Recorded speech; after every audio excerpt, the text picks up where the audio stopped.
Right. So, Hari, mm, I have no idea why I'm recording this video, right? But anyway, I'm anyway recording this one. So basically, I'm studying for the IBM Qradar SIM version 7.5 deployment.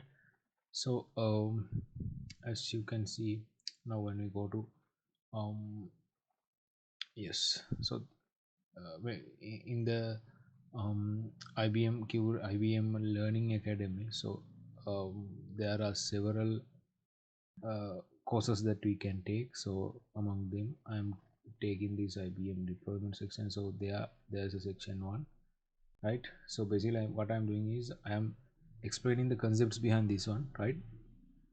This is not going from the scratch. That's the point.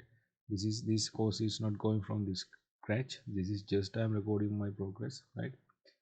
Okay. So I'm starting from the app host, right? So section 1, deployment objectives and use cases. So basically I think 15 marks are covered from this section anyway. An app host is basically, this is first talking about an app host. Now what is an app host? I'm not going to talk in detail. Anyway, the app host is managed, right. Now app host is a managed host that is dedicated to running apps. That means these apps are running on the app host. Sorry, I have to switch on my fan. Give me a second. Right. And this app host is providing extra storage, memory, CPU, and CPU resources for our apps without impacting the um, processing capacity of the Qradar console. So basically, if you are running in a, if you are using a Qradar console and we are using that console, same console to use it as a app host, it would take some certain CPU, RAM, and certain resources, right? So uh, to avoid that, we have to use this app host concept, right?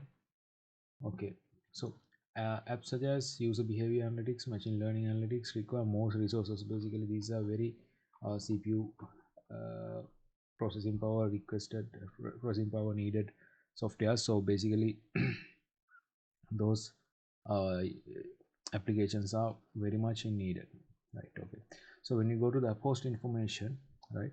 So you can see these are very what do we call important points, right? So basically app was added in Qradar. They have a Qradar several versions, version 7.4, 7.5, 7.3, right guys? So basically the app was added to Qradar version 7.3.2 to replace the deprecated app node. Before this app host concept, there was an app node concept. Basically that this app node concept was deprecated, and it, instead of the app node, the app host concept was introduced to a Qradar version 7.3.2. Anyway, basically we cannot upgrade to version 7.3.2 or later with an app node in your deployment. That means basically if our uh, in our what do we call in our deployment, if we have some what do you call um, app node, and if we are running on it on 7.3.2, previous versions of 7.2 let's assume we are running on 7.3.1.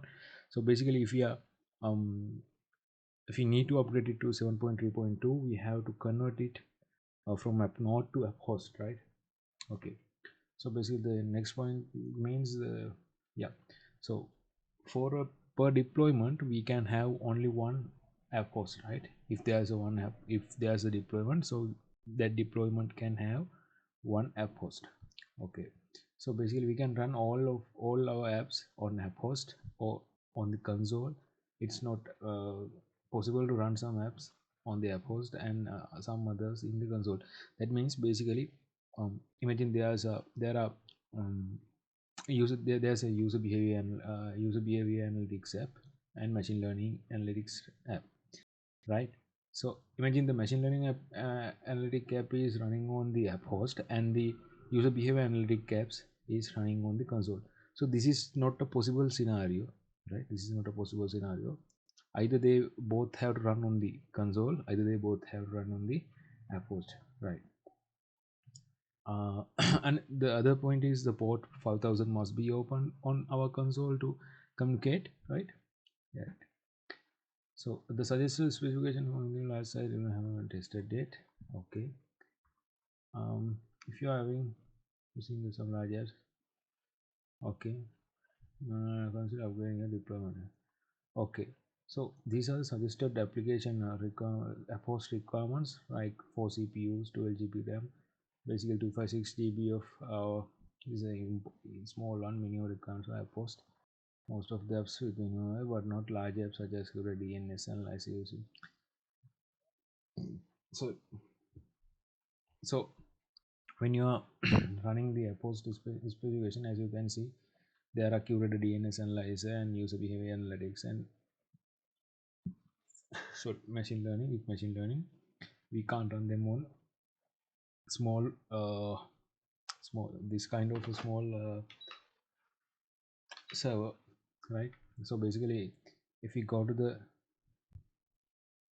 yeah, so basically if we go to the medium, there's CPU cores 12, CPU cores 64 GB and 500 G more apps that exist today, but specifically let us give you the room for future apps. Yeah, basically with the development of future apps, we might need to upgrade our system, right? That's that, right? Then let's come to the backup strategies. Keep curated systems configuration data separate from your security and such as events and flows, right?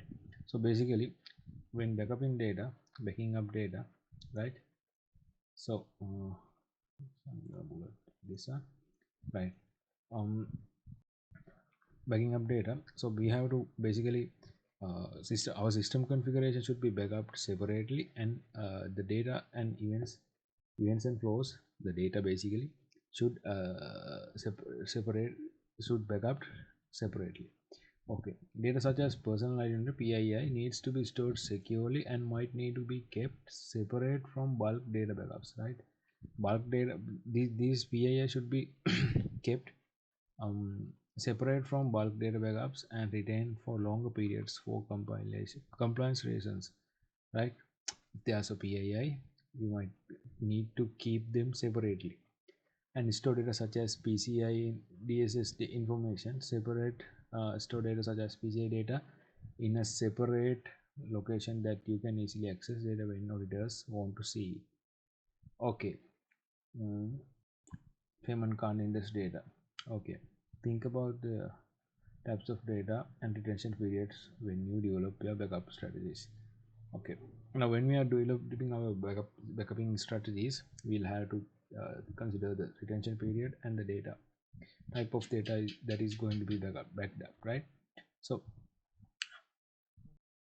yeah, the other thing is we can back up some more types of data more frequently than others, and you can use a offsite storage for some data to ensure against data loss. So those are some remedies. Anyway, retention periods, default settings, backup retention is 7 days. So that means um, for up to 7 days, if we go to the search and put a search for 7 days, the data will be there, right? That's the default setting, retention period. So you can do on demand backups, right? We can do on demand backups, right? After you make major configuration changes, right? If we do a major configuration changes, we can do a on demand backup. You can give this on demand backup a descriptive name to easily find your challenge changes if you need to return to this configuration. You can give this, yeah, anyway, that means we can give any name like it's a dog backup. Yeah, we can do that. Scheduled backups, overwrite all the scheduled backups. Okay, so basically what here does is when we are scheduled the backup, right? Imagine it's 1 month. There's a 1 month scheduled backup period, right? So imagine now today is 18th June. Now before 18 June, so imagine 18th May. right? By today, the last day is, that means, mm, imagine if the retention period is, what do you call, 1 month, and the old backups will be overridden by the new backup, right? So imagine every 18th of June, 18th of the month, the backup is getting stored. If today is the day that is, the data is getting backed up, the previous month's data will be overwritten, right? So on-demand backups are kept indefinitely, so we can on-demand backups will not be overwritten, right? After the curator backup volume reaches 75% of its capacity, scheduled backups no longer run.